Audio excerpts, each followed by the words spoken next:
जी नमस्कार। आप मुझे ज्योतिष आचार्य नन्हे जी के नाम से जानते हैं। आज के इस वीडियो में हम जन्म कुंडली के चतुर्थ भाव स्थित मंगल से होने वाले मांगलिक दोष के विषय में बात करेंगे। फिर चतुर्थ भाव स्थित मंगल से होने वाले मांगलिक दोष के अपवाद के विषय में भी बात करेंगे कि मंगल चौथे भाव में हैं जन्म कुंडली में बैठे हुए, बावजूद वह मंगल दोष प्रभावी नहीं होता है। ऐसी कौन कौन सी स्थितियां हैं, इसके विषय में भी इस वीडियो में हम बात करेंगे। आइए शुरुआत करते हैं। जन्म कुंडली का चतुर्थ भाव सभी प्रकार के भौतिक सुखों का प्रतिनिधित्व करता है।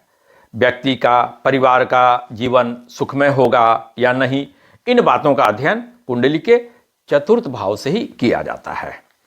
और जब कुंडली के चतुर्थ भाव में, चौथे भाव में मंगल बैठा होता है, जैसे यहां हमने यह आपके सामने उदाहरण के लिए कुंडली लिया है कि चतुर्थ भाव में यहां मंगल बैठे हुए हैं, और जब जन्म कुंडली के चतुर्थ भाव में मंगल बैठा होता है तब वह सिर्फ चतुर्थ भाव को ही दूषित नहीं करता है, बल्कि अपनी चौथी दृष्टि से कुंडली के सातवें भाव को भी पीड़ा पहुंचाता है, और अपनी सातवीं दृष्टि से दशम भाव को भी प्रतिकूल रूप से प्रभावित करता है।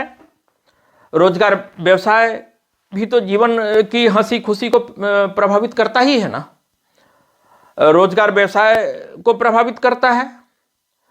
फिर अपनी आठवीं दृष्टि से एकादश भाव यानी कि आमदनी के भाव को, आय के भाव को, इनकम के भाव को भी प्रभावित करता है, यानी कि इच्छाओं की पूर्ति करने वाले भाव को प्रभावित करता है।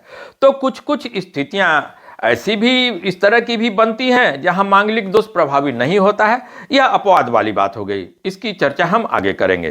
तो चतुर्थ भाव स्थित मंगल विवाह संपन्न होने में आने वाली तरह तरह की परेशानी का कारक हो सकता है, और वैवाहिक जीवन में आने वाली तरह तरह की परेशानी का भी कारक हो सकता है चतुर्थ भाव स्थित मंगल।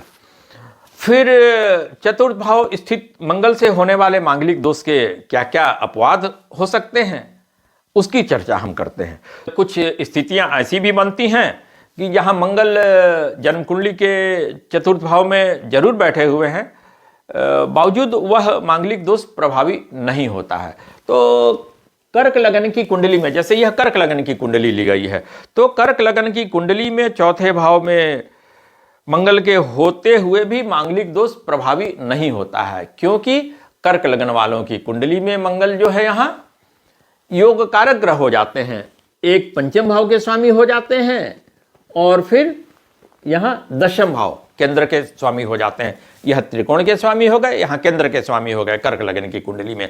अगर कर्क लगन की कुंडली के चौथे भाव में मंगल बैठे हुए हैं, जैसे यहाँ मंगल है कर्क लगन की कुंडली में, तो ऐसी स्थिति बनती है, फिर मांगलिक दोष प्रभावी नहीं रह जाता है।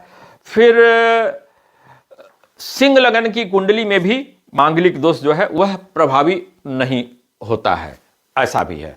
तो सिंह लगन की कुंडली में मंगल चौथे भाव में स्वराशि वृश्चिक स्थित होते हैं सिंह लगन की कुंडली में, और केंद्र के स्वामी हो गए, केंद्र में बैठे हुए हैं चौथे भाव में। फिर नवम भाव, जहां एक नंबर लिखा है, यह नवम भाव मेष राशि है, वहां के भी स्वामी, त्रिकोण के भी स्वामी मंगल हो जाते हैं। तो सिंह लगन की कुंडली में भी मंगल जो है चौथे भाव में होते हुए मांगलिक दोष प्रभावी नहीं रह जाता है, नहीं होता है। इस वीडियो में चतुर्थ भाव स्थित मंगल से होने वाले मांगलिक दोष और उसके अपवाद के विषय में इतना ही। फिर हम दूसरे वीडियो में बात करेंगे। धन्यवाद।